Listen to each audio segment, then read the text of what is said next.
Hello and welcome to Crime Watch Daily Updates. I'm your host, Anna Garcia. Valentine's Day is a celebration of love for many, but one woman hitchhiking alone on a stretch of highway in the Florida Keys met her unfortunate end. On February 15th of 1991, a victim known only as Valentine Jane Doe was discovered naked, beaten, and strangled in a ravine. She had been sexually assaulted and killed with the strings of her bikini. Her clothes were scattered all around her body.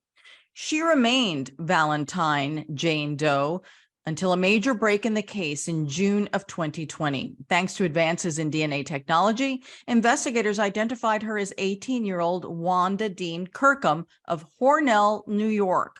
They also named her killer, Robert Lynn Bradley. He was killed in April of 1992 in Texas. Let's look back at the mysteries surrounding Wanda Kirkum's death, a case that stumped detectives for years. The Florida Keys, the warm waters lapping at the powdery white sand, beckons visitors from all over the world. But for one young woman, a visit to the tropical paradise would be her last. She's known only as Valentine Jane Doe because she was murdered on Valentine's Day 25 years ago. This is what forensic artists believe she looked like at the time of her death. They estimate her age between 16 and 25 years old. But who is Valentine Jane Doe? It's a mystery that's puzzled detectives for over 2.5 decades. You wake up in the middle of the night and you're like, did we look at this? Who is she? Is there anything that we missed in looking at the evidence, the clues that we have for her? US 1, the only coastal highway connecting the Florida Keys to Miami.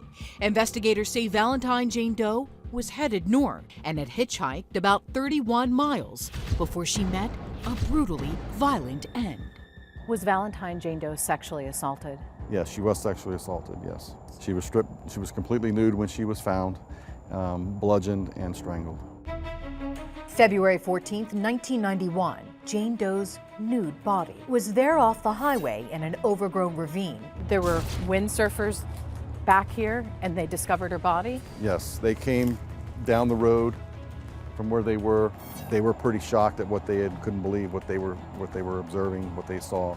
Police say she was strangled with the strings of her bikini top, her body brutally beaten, left for dead, face down in the water.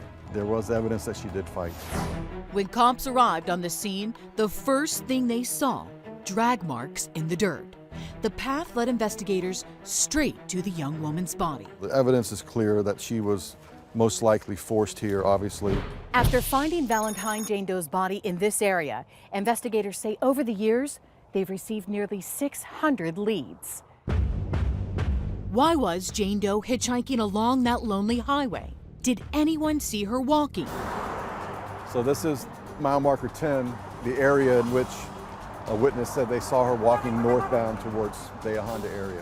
What did the person who called you, what did their lead say?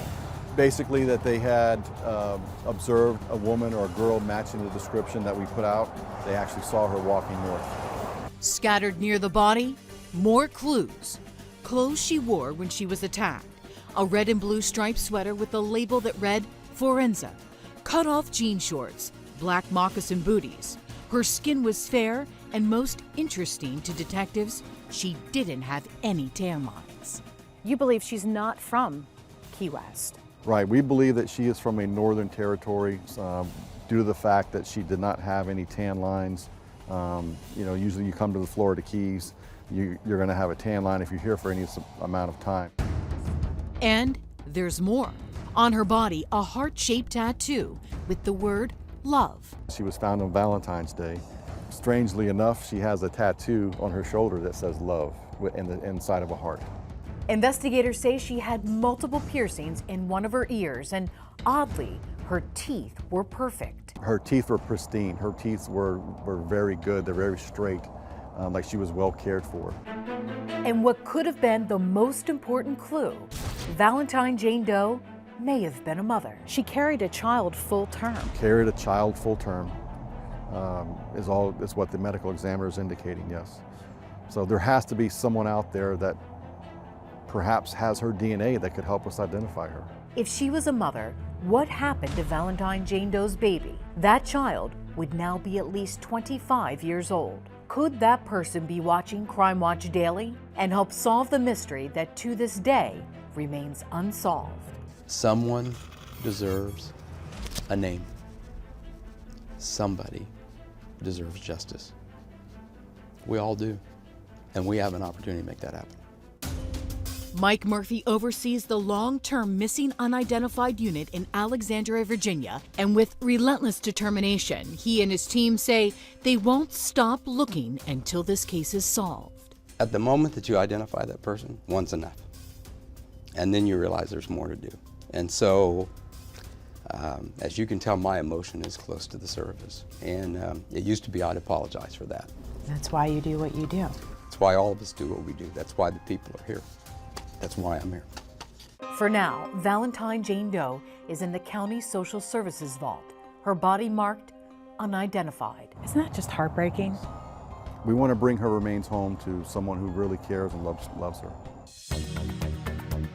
And as the 25th anniversary of Valentine Jane Doe's murder approaches, there have only been 5 suspects on the case, none of them charged. Still, detectives say they will never stop searching for the identity of the young woman with the heart tattoo.